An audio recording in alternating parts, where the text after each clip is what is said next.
Hello everyone, this is Kylie here. I am coming at you from Dojo, Bali. So this video goes along with my recent post about plant medicine.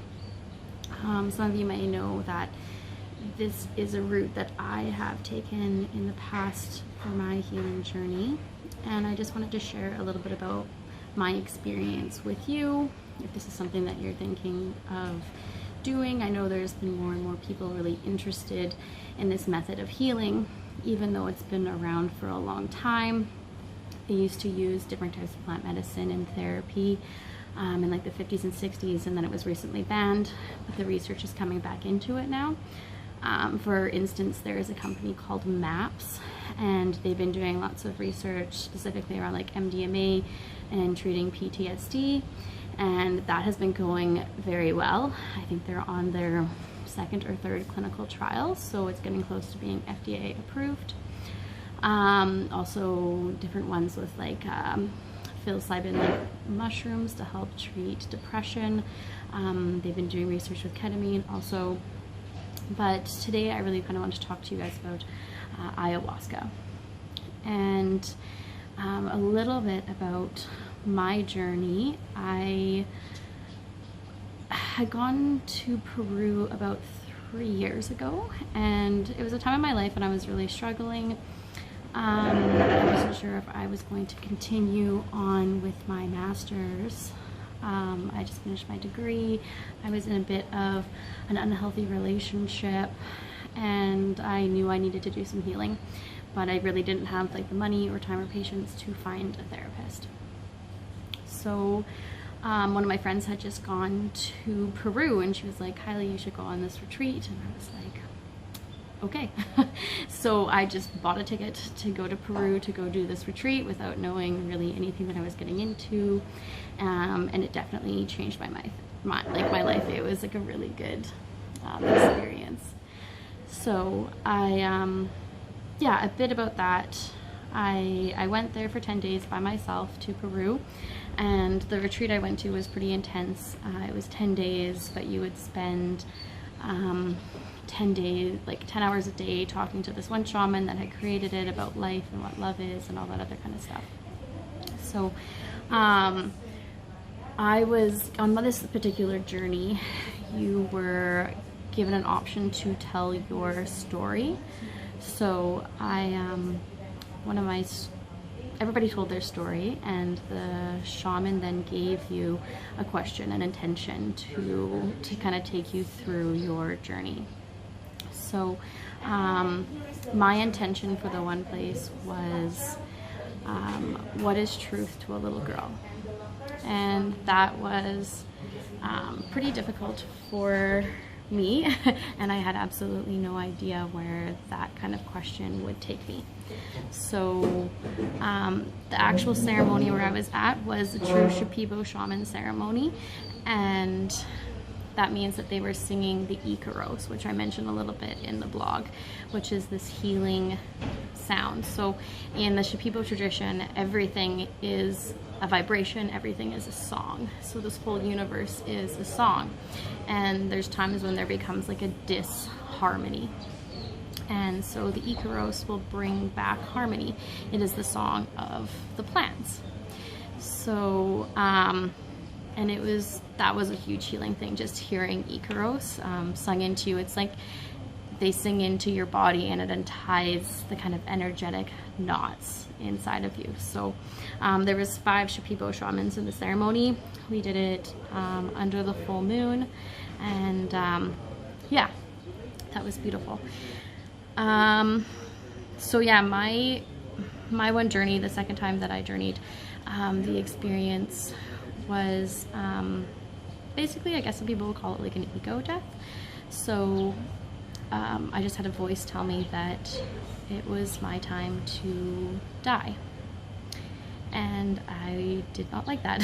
So it was quite difficult for me to accept that truth, but in this trip they didn't give me an option. I was gonna die, and I thought I was dying. I said goodbye to my parents. Basically in my mind I saw them getting the news, everybody who I love getting the news, and yeah, and then I died. and I was in complete white and thinking, oh my God, what is truth? The little girl actually killed me, and I'm going to be stuck here for eternity trying to figure out what this is. But I also had this realization that we all die, and kind of realized I put up such a big fight when I didn't have to, because this happens to everyone. So and then through that, there was one point I came back and I was kind of lying on this table back in like maybe Roman or Egyptian times, and they were putting kind of like jewelry and doing my hair, and I was like, get off of me, what are you doing? I don't know why I'm here. And they're like, Kylie, remember Kylie. And I started to remember, and they're like, you're home.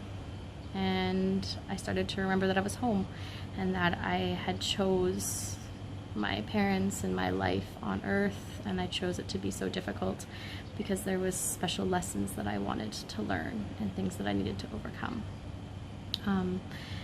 And once I realized that, I truly felt like I was home. And as soon as I surrendered to that moment, I was swept into another moment where I was in this other world that was all dark except for these voices that would tell me that they knew everything that I was thinking. And I was like, no, you don't. I know everything. And they're like, Kylie, as soon as you think that, we know. And I was trying to outthink them for a while, and every time I would, I'd start getting sick. But through all of this, I really thought I was dead. I didn't think I was going to come back to life again. Kylie, as I know myself now, was no longer present. And I was just kind of at the mercy of wherever this was taking me. After I stopped fighting those voices, they actually brought me a little bit back to life. And I realized that I could come back. But they're like, Kate, well, you can come back, but you have to come back as like this meditation expert. You have to like meditate and like be in India, and people will come and talk to you. And I couldn't go back to my family or a life or anything like that. I had to come back as like this meditation person. I was like, no, I don't want to. I want to go home. They're like, nope, you have to do this. And I was like, okay. I finally surrendered to that. I was like, hey, this will be my life. And then as soon as I accepted that, then they let me come back, and I could feel that I was in the jungle and that I had made that decision. And I freaked out and I had to hold me down, make sure I was okay. And then I just remember like this voice was like, Kylie, why did you choose to come back when you got to go home? When you got to go to, like, yeah, back home, why would you come to this earth again? And I just said, because I came here to teach love. So that journey, it's kind of like a quick version of it, but it's something that I think I will unravel for the rest of my life. And it really gave me a sense of like purpose and meaning after that. I did my 10-day meditation retreat for silence to learn meditation, and I did my yoga teacher training.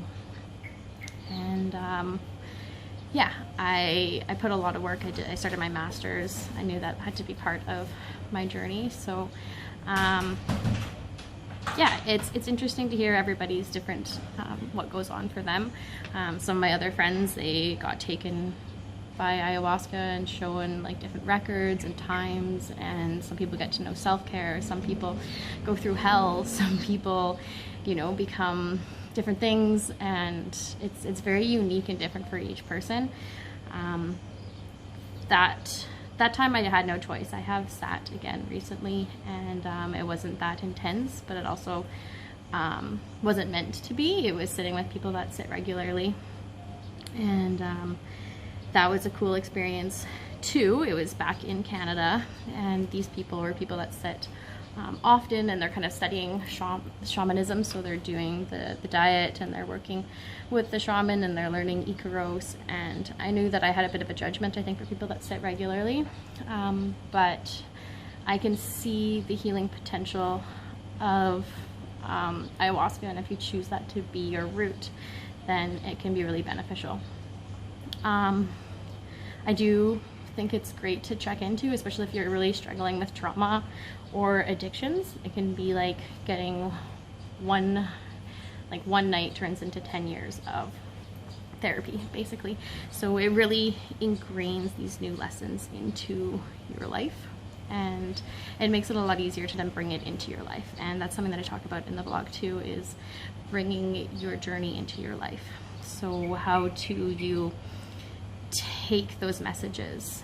And that can be hard. It can be a little bit hard when you come back home, and you might need to change new habits and seeing the world in a different way, and your relationships might change, maybe your career, finding more purpose and meaning in your life.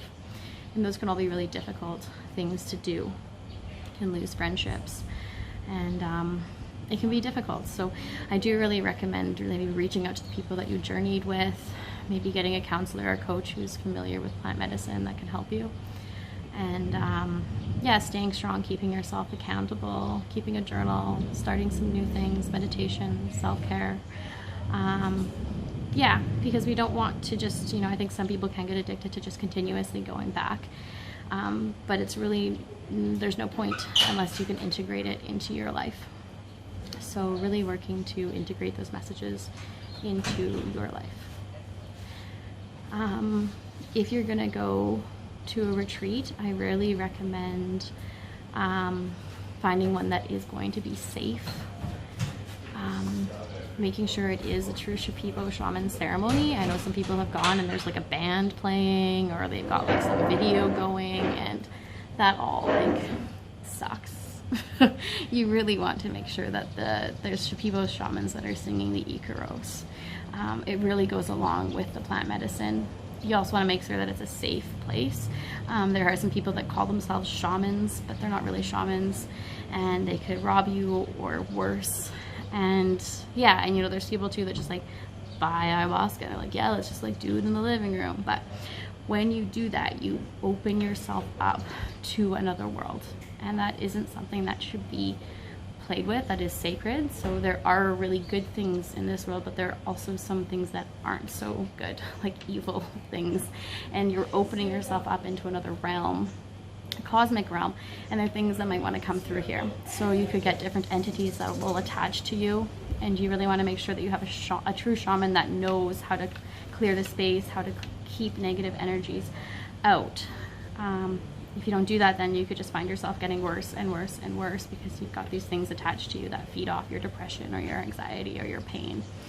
So yeah, it's not something to be messed with. This is a whole other realm of healing, and it can be very powerful, but it can also be very dangerous.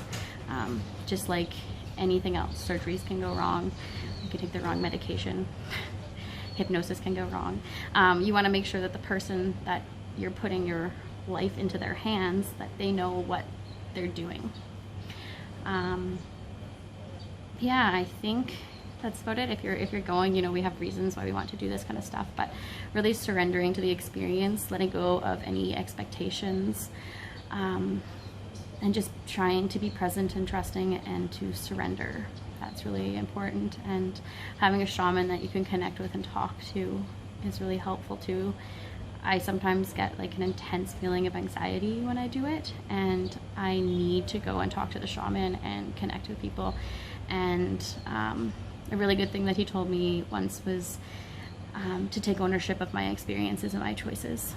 So I was feeling a lot of anxiety throughout the trip, and he's like, well, just take it and throw it out the window. That's your anxiety, you created it. And so sometimes we feel so powerless, but really we're in power. Stop thinking those thoughts, get rid of that energy. And I know it can sound simple, and sometimes it is that simple. We just make it into something so much bigger, but we are the creators of our reality, of our internal system. Everything that you think, everything you feed into creates more of that. So just knowing that you do have a lot more power than you know, and nobody can really help you but yourself. So really taking ownership for your journey, for your choices. And if you do find yourself at an ayahuasca retreat, just taking ownership of that, and knowing it takes a lot to find ourselves in certain places. Just you watching this video, it's taken a lot for us to connect. So yeah, one thing that I do love about ayahuasca or any kind of like healing journey is just the magic of it. And it can be really easy to get stuck in the everyday of life, the working, and doing chores and zoning out, watching TV and eating, and we forget that there's this magic, there's these stories, there's this music, there's so much more, and we really need that as humans. So yeah, it really has reminded me to bring back music, bring back the magic, just the awe of life, just the miracle of us even existing. And yeah, there's a lot more beautiful things in this world than there are ugly. So making sure that we are acknowledging both. And yeah, I think that's all I have to share with you right now. And I would love to hear your story. If you're interested in doing ayahuasca, or maybe you went through it and you're struggling with your journey or your path, I would love to help you along. So feel free to reach out to me, to leave a comment. Yeah, I'm always looking to connect with new people, hear different people's stories. Thanks so much. Bye.